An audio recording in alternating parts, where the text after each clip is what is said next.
Land for job मामले में आरोप तय होने के बाद लालू प्रसाद यादव पटना पहुंचे। उनके साथ उनकी बड़ी बेटी और सांसद मीसा भारती भी मौजूद रहीं।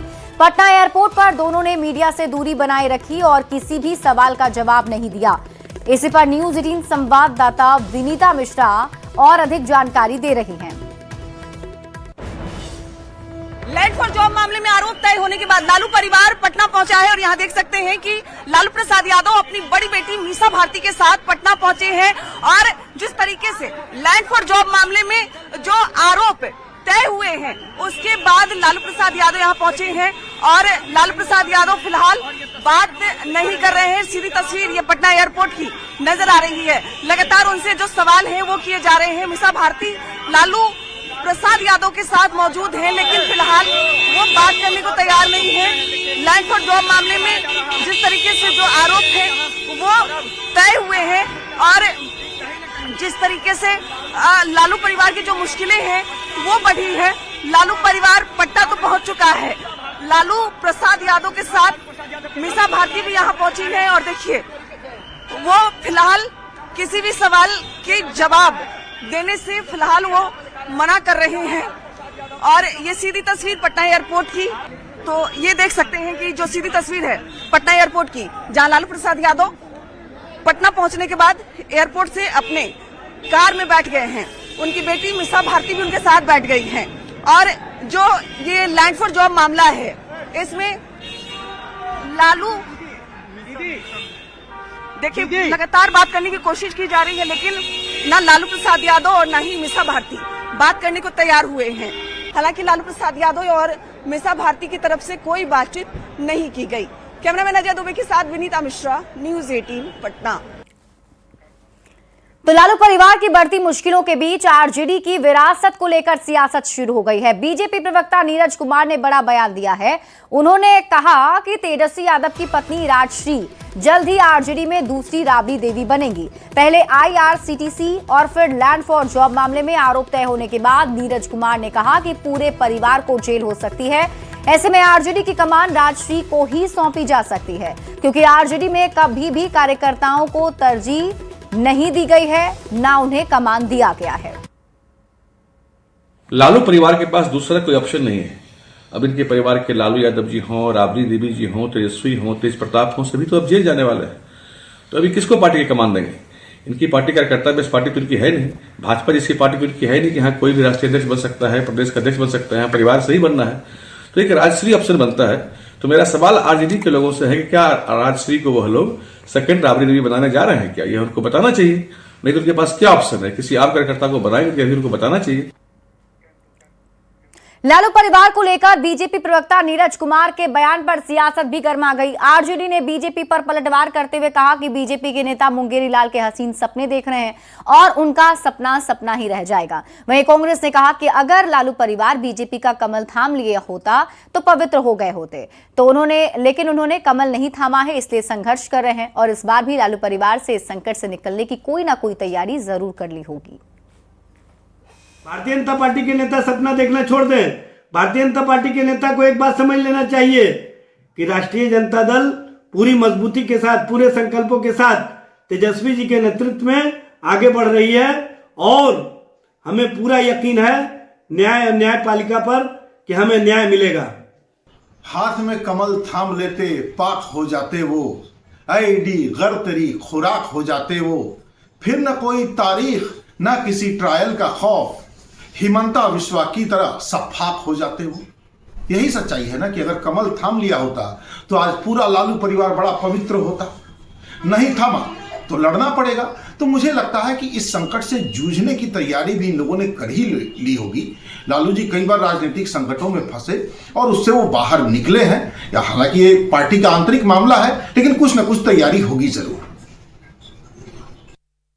इधर जेडीयू ने भी बीजेपी के बयान का समर्थन किया है और कहा है कि लगता तो ऐसा ही है कि जब पूरा परिवार जेल चला जाएगा तो पार्टी की कमान राजश्री को ही दी जा सकती है।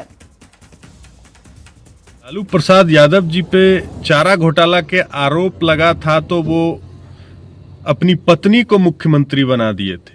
तो क्या तेजस्वी यादव जी पे भी आरोप लगा है तो अपनी पत्नी राजश्री यादव को नेता प्रतिपक्ष बनाएंगी क्या? लगता तो यही है, क्योंकि इन लोगों का जो इतिहास है ये तो यही है, परिवार मोह।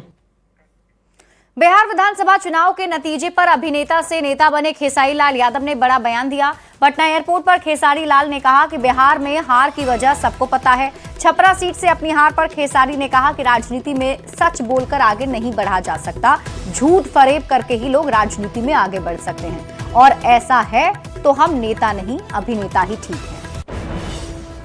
कि आपको नहीं पता होगा, हार का कारण पूरे बिहार को पता है, और ये चुनावी चीज है। मुझे लगता है कि मैं एज ए कलाकार ही सही हूँ, और हम लोगों के लिए पॉलिटिक्स सही है नहीं। रीजन ये कि यहाँ सच बोलने पे प्रॉब्लम है। यहाँ जो सच बोलेगा वो कभी जीवन में, मुझे नहीं लगता कि पॉलिटिक्स में वो बहुत आगे तक जाएगा। यहाँ सिर्फ झूठे वादे करना आपको अगर आता है तो आप पॉलिटिक्स में आओ। आपको दुनिया को सिर्फ बेवकूफ बनाना है तो आप आओ। हम लोगों ने सिर्फ ईमानदारी से अपने जीवन को लेकर चला है, और हमेशा से हमने एक जिम्मेदार और ईमानदार दोनों चीजें हमारे अंदर थी, शायद तभी हम यहाँ तक पहुंचे। और हार का कारण देखिए, अब बिहार के जनता को बदलाव ही नहीं चाहिए, बिहार की जनता को बेहतर कुछ नहीं चाहिए, तो उसके लिए जिम्मेदार कोई नेता नहीं हो सकता, वो आरजेडी नहीं हो सकता। बल्कि मुझे लगता है कि वो जिम्मेदारी कहीं ना कहीं पब्लिक को उठानी पड़ेगी कि अगर उसको बेहतर बिहार चाहिए, उनको बेहतर बिहार अगर दिख रहा है तो सही है। बेहतर बिहार, मुझे लगता है कि मैं बेहतर हूँ, और मैं बेहतर अपने जीवन में अपने बच्चों के लिए कर रहा हूँ। अगर बिहार के लोगों को भी अपने बच्चों के बेहतर के लिए करना है तो उनको बेहतर विकल्प के साथ ही जाना पड़ेगा। अगर वो नहीं जाना चाहते हैं, उनको लगता है कि हमारे लिए यही सरकार बेहतर है, तो भाई उनका अपना चुनाव है, उनकी अपनी सोच है, उसके लिए ना हम दोषी हैं और ना कोई सरकार दोषी है। मुख्यमंत्री नीतीश कुमार बिहार यात्रा पर निकलने वाले हैं, और पीएचडी मंत्री संजय सिंह ने कहा है कि उन्होंने अपने सभी अधिकारियों को निर्देश दिया है कि मुख्यमंत्री नीतीश कुमार के 7 निश्चय योजना में कहीं कोई कमी नहीं दिखनी चाहिए। ये उनका ड्रीम प्रोजेक्ट है। बिहार यात्रा के दौरान कहीं कोई लापरवाही ना हो। मुख्यमंत्री जब अपनी यात्रा पर निकले तो उन्हें पानी से जुड़ी हुई कोई समस्या ना दिखे। आज के जितने भी वरिष्ठ पदाधिकारी हैं वो लोग अपने पदाधिकारियों को आने वाले समय में कैसे, चाहे सीजीआरसी का मामला हो या फिर विभाग में जो भी कार्य हो रहे हैं उसको और प्रगति कैसे लाया जाए, कैसे कार्य में तेजी लाया जाए, कैसे कार्य में क्वालिटी के साथ काम करें, कैसे आने वाले समय में एक से एक इक्विपमेंट्स लाकर, और हम लोग जो प्रयोगशाला अभी जो जिला वाइज खोलने जा रहे हैं उसमें जो दूषित जल है उसका जांच करें, और हर घर नल और हर घर शुद्ध जल के साथ साथ हर घर स्वच्छ जल कैसे पहुंचे, ये हमारे माननीय लोकप्रिय मुख्यमंत्री जी का जो सपना है उसको हम लोग पूरा करने का काम करेंगे। मुख्यमंत्री नीतीश कुमार आज भोजपुर के जगदीशपुर पहुंचे, जहां वे विधायक भगवान सिंह कुशवाहा की पत्नी की श्रद्धांजलि सभा में शामिल हुए। इस मौके पर डिप्टी सीएम सम्राट चौधरी, जेडीयू के राष्ट्रीय कार्यकारी अध्यक्ष संजय झा और मंत्री विजय चौधरी ने भी हिस्सा लिया। दिवंगत उषा सिंह को इन लोगों ने भी श्रद्धांजलि अर्पित की। मुख्यमंत्री नीतीश कुमार यहां करीब 20 मिनट तक रुके और इसके बाद पटना वापस लौट आए।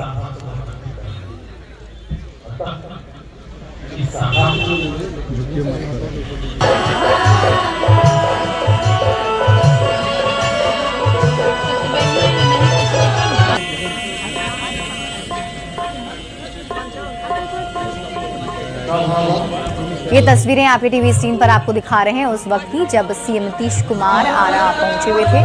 और आपको बता दें कि मुख्यमंत्री नीतीश कुमार यहां पर भगवान सिंह कुशवाहा की पत्नी को श्रद्धांजलि अर्पित करने के लिए पहुंचे थे। उनके साथ डिप्टी सीएम सम्राट चौधरी और जेडीयू के राष्ट्रीय कार्यकारी अध्यक्ष संजय झा और डिप्टी सीएम विजय सिन्हा भी मौजूद रहे। नए साल में केंद्रीय मंत्री चिराग पासवान पटना पहुंचे। चिराग पासवान ने कहा कि अगला 5 साल बिहार के लिए स्वर्णिम काल साबित होगा। वहीं लैंड फॉर जॉब मामले में लालू परिवार पर आरोप तय होने पर चिराग पासवान ने कहा कि कोर्ट सबूत के आधार पर अपना काम करता है। जबकि रोहिणी आचार्य पर उन्होंने कहा कि बहन और बेटी होने के नाते चिंता स्वाभाविक है। केंद्रीय मंत्री चिराग पासवान से बातचीत की है न्यूज 18 संवाददाता विनीता मिश्रा ने। चिराग पासवान यहाँ पहुंचे हैं और लालू प्रसाद यादव पर भी उन्होंने कहा है कि जो आरोपी होंगे कोर्ट उसी के अनुसार जो आरोप है वो सिद्ध होंगे। रोहिणी आचार्य ने भी ट्वीट किया है। देखिए मुझे नहीं पता उन्होंने क्या ट्वीट किया है, बट ये उनके परिवार का विषय है, उनके दल का विषय है। दल परिवार को लेकर बहन बेटी होने के नाते उनकी चिंताएं स्वाभाविक हैं, पर ऐसे में मैं किसी के व्यक्तिगत या उनके दलगत विषय के बारे में कोई कमेंट नए नहीं। साल में आप आए हैं, पहली बार पटना पहुंचे हैं, क्या कुछ अभी कार्य होने वाला है? नया साल है, नई शुरुआत है, और मैं जैसा मैंने कहा कि अगले 5 साल मैं मानता हूं कि बिहार के लिए एक स्वर्णिम काल के तौर पर होंगे। नई सरकार में नई जिम्मेदारी के साथ लोक जनशक्ति पार्टी रामविलास भी है, तो ऐसे में चुनाव में किए गए अपने वादों को पूरा करने की नई सोच के साथ इस साल की हम लोग शुरुआत करने जा रहे हैं। महत्वपूर्ण सवाल, लालू परिवार पर जो आरोप लगभग तय हुए हैं। देखिए, अब आरोप तो तय हो चुके हैं, मुझे लगता है कि तथ्य इसका आधार होंगे। सजा क्या होती है, नहीं होती है, जैसा मैंने कहा कि कानून का सम्मान हर कोई करता है, और कानून ने जांच के आधार पर, तथ्यों के आधार पर अपना फैसला सुना है। केंद्रीय मंत्री चिराग पासवान थे हमारे साथ, जिनका साफ तौर पे कहना था कि कानून अपना फैसला करती है, तथ्यों के आधार पर करती है, तो कानून जो भी फैसला करेगी वो सही करेगी। कैमरामैन अजय दुबे के साथ विनीता मिश्रा, न्यूज 18 पटना।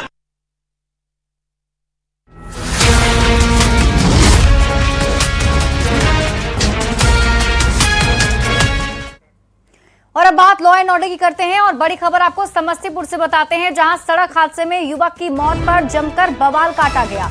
NH 28 पर आक्रोशित लोगों ने वाहन व बैरिकेडिंग में तोड़फोड़ की है। इस दौरान पुलिसकर्मी के साथ हाथापाई का वीडियो भी सामने आया है। स्थिति बिगड़ने पर डीएसपी विवेक कुमार शर्मा, बीडीओ और अन्य अधिकारी मौके पर पहुंचे। काफी मशक्कत के बाद लोगों को शांत कर जाम हटवाया गया। पुलिस ने शव को पोस्टमार्टम के लिए भेज दिया है और ट्रक को जब्त कर लिया है। घटना हो रहा क्या, कौन NH जाम कर दिया? NH जो है ढाल लगा देता है लोहा वाला, और उससे जो है पब्लिक को आने जाने में तकलीफ होता है। कौन लगा देता है? प्रशासन। खबर आपको गोपालगंज से बताते हैं, जहां कटैया थाना क्षेत्र के मोहनपुर गांव में अपराधियों ने एक युवक की हत्या कर दी। हत्या के बाद गांव में तनाव फैल गया और आक्रोशित ग्रामीणों ने जमकर हंगामा किया। परिजनों ने प्रेम प्रसंग में हत्या का आरोप लगाते हुए आरोपियों के घर पर हमला कर दिया। स्थिति को नियंत्रित करने के लिए हथुआ एसडीपीओ आनंद मोहन गुप्ता सहित कई थानों की पुलिस मौके पर कैंप कर रही है। FSL और टेक्निकल टीम जांच में जुटी हुई है। अपनी दुनिया में भेज देला रहती, हमरा बाबू के मुआवला लौटाए के हम कैसे जियब, हम कहाँ रहब? हमरा बाबू हमरा के तरह करे, हमरा बाबू कह देले रही तो लता हमने के।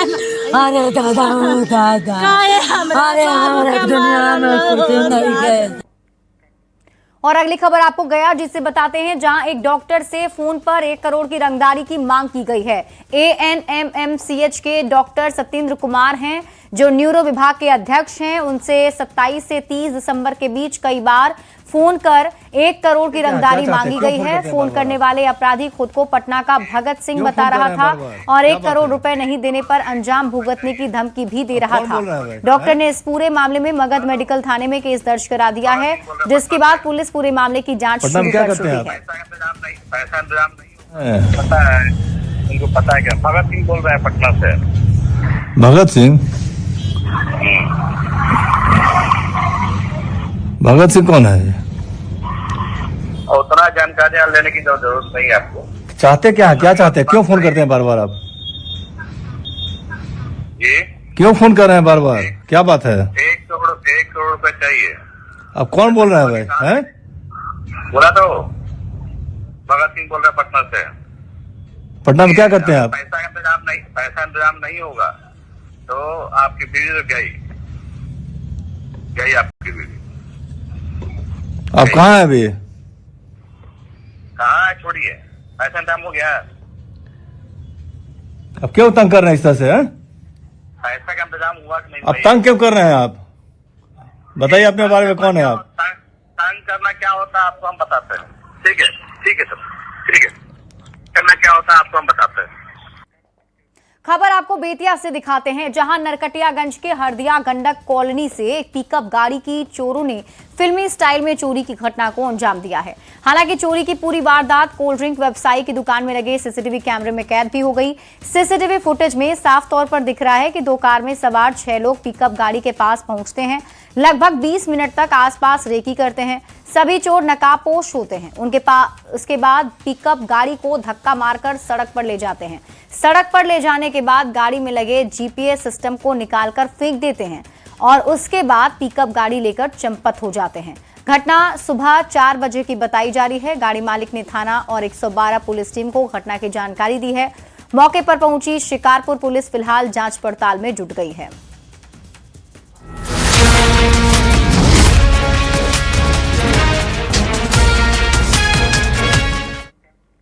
और आइए अब नजर डालते हैं देश दुनिया की खबरों पर। अयोध्या से आपको इस वक्त की बड़ी खबर बताते हैं, जहां राम मंदिर में 3 शख्स को हिरासत में लिया गया है।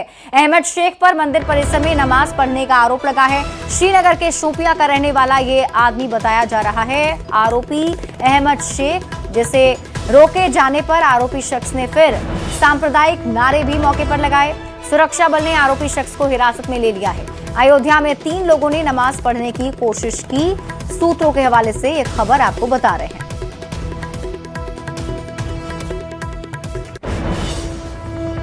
अयोध्या में राम मंदिर और पंचकोशी परिक्रमा मार्ग की परिधि के अंदर नॉनवेज की बिक्री पर प्रशासन ने पूरी तरह से रोक लगा दी है। यह प्रतिबंध अब केवल होटल, ढाबे और दुकानों तक सीमित नहीं रहेगा, बल्कि ऑनलाइन डिलीवरी करने वाली कंपनियों पर भी लागू होगा। प्रशासन ने इस संबंध में होटल संचालकों, दुकानदारों और guest house, home stay, online food delivery कंपनियों को आदेश जारी कर दिया है। इतना ही नहीं, प्रशासन ने चेतावनी दी है, अगर कोई कंपनी या दुकान मालिक नियम तोड़ता है तो उसके खिलाफ सख्त कार्रवाई की जाएगी।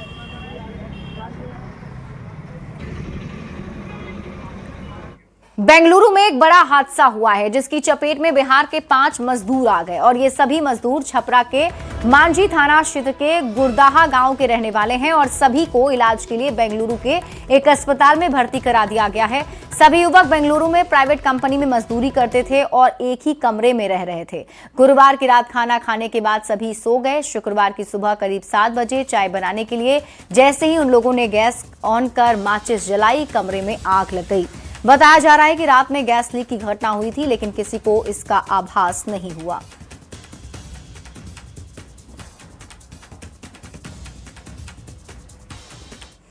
जयपुर के हिट एंड रन केस सामने आया है, जिसमें एक बेकाबू ऑडी ने करीब 16 लोगों को कुचल दिया है। एक शख्स की मौके पर ही मौत हो गई। वहीं इस मामले में एक पुलिसकर्मी समेत 2 लोगों की गिरफ्तारी हुई है। 2 आरोपी अभी भी फरार है। पुलिस का कहना है कि आरोपी कार सवार नशे की हालत में थे, जिनकी कार बेकाबू होने पर फूड स्टॉल ठेलों को टक्कर मारते हुए आगे निकल गई। ये तस्वीरें भी सामने आई है, जो सीसीटीवी फुटेज आप देख पा रहे हैं।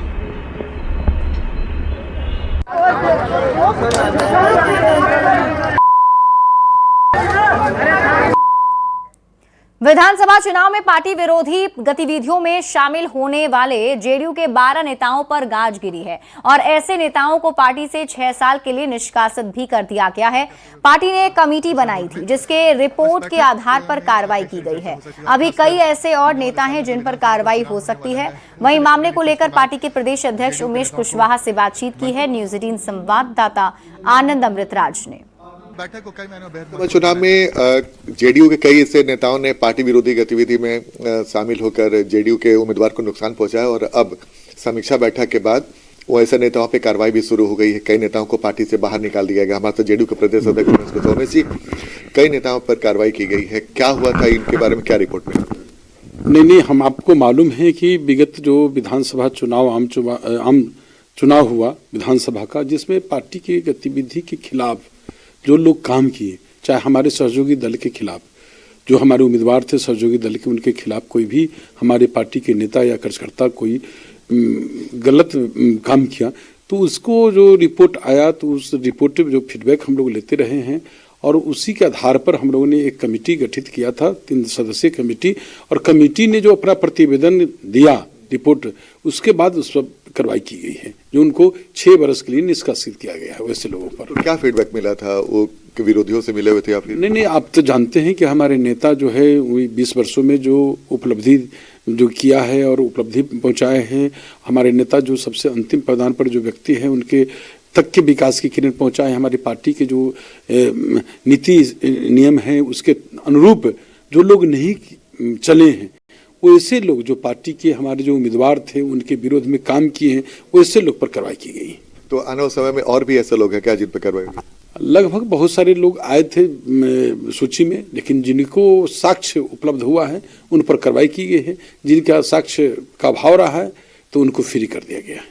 तो और निकट भविष्य में और भी ऐसे लोग हैं क्या जिनको चिन्हित किया गया, उन पर कार्रवाई हो सकती है? नहीं, अभी जो अंतिम रिपोर्ट उन्होंने दिया है और हम लोग ने माननीय हमारे राष्ट्रीय कार्यकारी अध्यक्ष जी हैं उनको इस बात से अवगत कराया गया है, माननीय मुख्यमंत्री जी हमारे राष्ट्रीय अध्यक्ष हैं उनको इस बात से अवगत कराया गया है, और अंत में हम लोगों ने डिसीजन लिया है जो भी हमारे दल के विरोध काम किए हैं या हमारे सहयोगी दल के विरोध काम किए हैं, जो आम मेन कर जो विधानसभा चुनाव है उसमें जो लोग ऐसे गतिविधि जो गलत गतिविधि के साथ रहे हैं उन लोग पर कार्रवाई हुई है। तो हमारे जेडीयू के प्रदेश अध्यक्ष उमेश कुशवाहा। आनंद अमृतराज, न्यूज 18 नेटवर्क, पटना।